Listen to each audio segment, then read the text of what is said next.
Bonsoir à tous, je me présente, je m'appelle Blackfire et on va continuer euh, la saga du clone. Et je sais plus où on en était. Ah oui, Spider-Man. Spider-Man qui s'est fait éclater. Enfin, Spider-Man et surtout Kane, c'est plutôt Kane qui a ramassé. Vous voyez Kane, voilà. En morceaux, je vous fais un petit résumé. On voit Kane, voilà, qui est complètement par terre, qui s'est sacrifié pour sauver Spider-Man. Il n'est pas mort. Et voilà, il a affronté les différents ennemis, parce que Judas Voyageur a fait un procès contre Spider-Man. Et Carnage l'a démasqué. Et voilà, on va dire que les deux sont dans le pétrin. Et, euh, et en fait, ils vont revenir à la réalité. Et Stunner va s'en prendre directement à Kane, qui était déjà KO technique. Et vous allez voir ce qui va se passer dans pas longtemps. Et Judas Voyageur, enfin, comment il s'appelle, Carnage, qui mettait Peter Parker et Spider-Man. Voilà, qu'est-ce qu'il disait? Voilà, il mettait Peter. En gros, voilà, il va l'attraper. Enfin, il sait son identité, il va tout faire pour le tuer. Sauf que Judas Voyageur arrive et va effacer la mémoire de Carnage. Et après, la suite, tout de suite, dans un instant. Voilà, le combat entre Stunner et Kane va commencer. Même si Kane, voilà, il s'est fait défoncer, il est quand même KO technique. Donc Spider-Man va s'interposer. Parce que Stunner voilà, va se venger de la mort du Docteur Octopus. Mais Spider-Man va intervenir auprès de Stunner et lui dit écoute, il est KO en plus, il a ta merci. Enfin, il est vulnérable, il peut même pas se défendre, parce qu'il a quand même sauvé Spider-Man, donc il est cuit par rapport à tous les ennemis que Kane a affrontés. Donc c'est un combat déloyal, et en plus de ça, euh, Spider-Man a besoin de Kane pour innocenter euh, Ben Riley, Scarlet Spider. Vous n'avez pas encore compris, mais vous allez comprendre donc par longtemps, parce qu'il va y avoir un énorme twist qui va arriver, et auquel vous n'êtes vraiment pas prêt. Donc voilà, on va dire que Kane, Stunner et Spider-Man vont s'affronter tous les trois. Euh, Kane va profiter de la diversion pour mettre KO Stunner une bonne fois pour toutes. Elle sera pas morte. Parce que moi je pensais qu'elle était morte à ce moment-là. Après c'est assez bizarre comment elle va disparaître. Non, c'est pas à cause de Kane. C'est, je sais pas comment expliquer ça. En fait, l'immeuble il s'est effondré sur elle. Je pensais qu'elle était morte, mais en fait, elle l'est pas. C'est juste que des fois, elle apparaît, elle disparaît. C'est un peu compliqué à expliquer le personnage de Stunner. Euh, du coup, ben, Spider-Man va tout faire pour que Kane, euh, comment dire ça, innocente Peter Parker et paradoxalement Ben Riley. En fait, ce qui le dérange bizarrement, Kane, si ce serait que pour Peter Parker, ça ne le dérange pas. Mais vu que c'est pour euh, Ben Riley, là, ça lui pose un problème.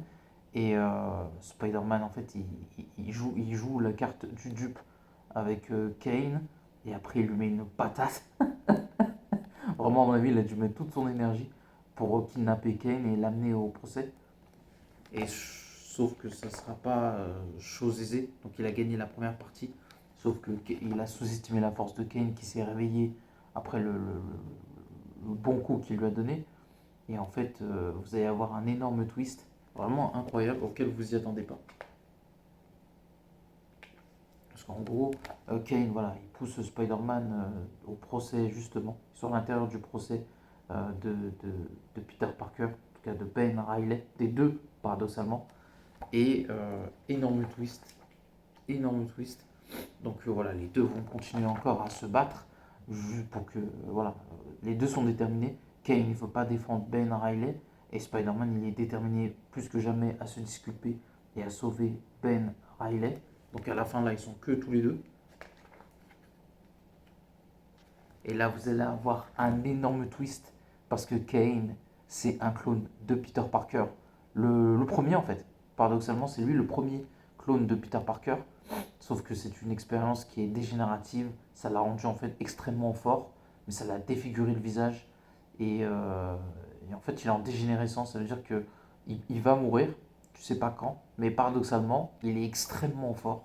Plus fort que Peter Parker ou Ben Riley. Et ça, c'est l'énorme twist du comics, de la deuxième partie. C'est peut-être l'un des plus gros twists avec le fait que Carnage démasque Spider-Man.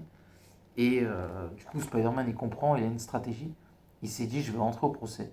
et je vais faire croire en fait que je vais enlever mon masque. Il a dit parce que si tu ne veux pas euh, disculper Ben Riley, bah moi je vais enlever mon masque et dire que c'est moi Peter Parker. Et Kane il veut pas ça, parce qu'en fait si vous voulez, comment expliquer ça?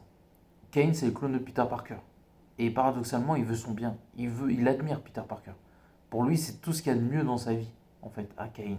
Parce que sa vie elle est complètement pulvérisée à Kane. Et quand il voit la vie de Peter Parker, MJ et tout ça, bah, c'est ce qu'il y a de meilleur dans sa vie. Ben Riley le déteste, parce que en fait c'est le clone qui a réussi. Et Kane, c'est le clone qui est raté. Donc du coup, il déteste Ben Riley de jalousie, parce que lui, c'est le deuxième clone, on va dire, officiel, Scarlet Spider. Et Kane, lui, c'est voilà, une expérience ratée de laboratoire. Et du coup, ça le rend fou. Donc Spider-Man tente le bluff, il va au procès, il allait enlever son masque.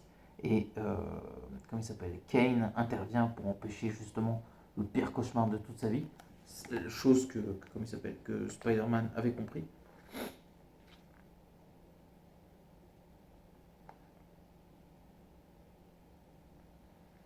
Et du coup, Kane, en fait, il saute dans le tribunal, il s'en prend à l'avocat qui défend Scarlet Spider, il le tue pas. Et en fait, il laisse sa marque pour prouver que c'est lui qui a tué Kennedy. C'est une longue histoire, vous allez comprendre plus tard, je vous expliquerai, parce que c'est un peu long à expliquer. Mais Kennedy, c'était comment on appelle ça, la partenaire de Jacob Raven que vous avez vu dans le premier tome et dans le deuxième. Sauf que, en fait, elle est sortie avec Kane, qui était un peu plus humain que ce que vous voyez, et qui était en train de muter et évoluer. Et en fait, c'est lui qui a tué Kennedy. Et en fait, ce qui s'est passé, c'est que Jacob Raven, avec l'ADN, ben, elle a trouvé l'ADN de Peter Parker. Et donc, du coup, il suspecte soit Peter Parker, soit Ben Riley. Après, justement, Kane, voilà, il s'est laissé accuser, mais en contrepartie, il voulait tuer Ben Riley, Scarlet Spider, sauf qu'il va se faire prendre à son propre piège. C'est pour ça que c'est une histoire de fou. La première partie est incroyable. Tout ce que je viens de vous montrer là, c'est fou. Après là, ça va commencer à devenir inégal. Donc Spider-Man va intervenir pour arrêter Kane. Kane va être arrêté. Peter Parker innocenté, parce qu'il y a la preuve maintenant avec sa marque, avec ses empreintes que c'est écrit le verdict, que Kane est l'assassin et pas Peter Parker. Et on voit voilà que Kane va pas se laisser faire jusqu'à que Spider-Man le mette hors d'état de nuire. Et il utilise vraiment toute sa force parce que Kane est vraiment extrêmement costaud, comme vous pouvez le voir juste ici. Et c'est vraiment un des adversaires les plus forts de Spider-Man. Voilà, il a mis toute sa force pour le mettre à terre. Donc Kane va finir en prison. Peter Parker va être innocenté. Et là, vous dites, c'est la fin. Mais vous avez oublié quelque chose. Déjà, vous avez oublié qu'un des clones travaille pour le chacal. D'accord? Que le chacal est toujours dehors. Donc il a un plan. Qu'il a dit aussi que Spider-Man, je trouve pas le terme. Là, voilà, on voit Peter rentrer chez lui avec MJ. Vous avez oublié aussi que le chacal a dit que bah, Scarlet Spider est Spider-Man et que Spider-Man est le clone. Donc du coup, l'énigme est toujours là. L'énigme est toujours là, on va avancer un peu. Kane qui va finir en prison, voilà, ça c'est des détails. On va avancer encore un tout petit peu. Et il va voir en fait dans cette anomalie, je crois, bah, le piège justement que j'étais en train de vous parler. Je savais pas que ça allait arriver aussi vite, mais en fait, il y a un scientifique, Stewart Trainer qui s'appelle, et il va dire j'ai appris quelque chose sur Peter Parker et Ben Riley, et en fait il va expliquer justement que Peter est le clone et que Scarlet Spider est l'original, et du coup en fait Peter Parker il va complètement péter les plombs, il va se jeter sur Ben Riley et ils vont se battre tous les deux. C'est d'une violence inouïe, mais violence totalement légitime. Les deux vont se battre pratiquement à mort. Et en fait, Peter Parker, dans un moment de colère, un peu comme dans Spider-Man 3, va légèrement pousser MJ.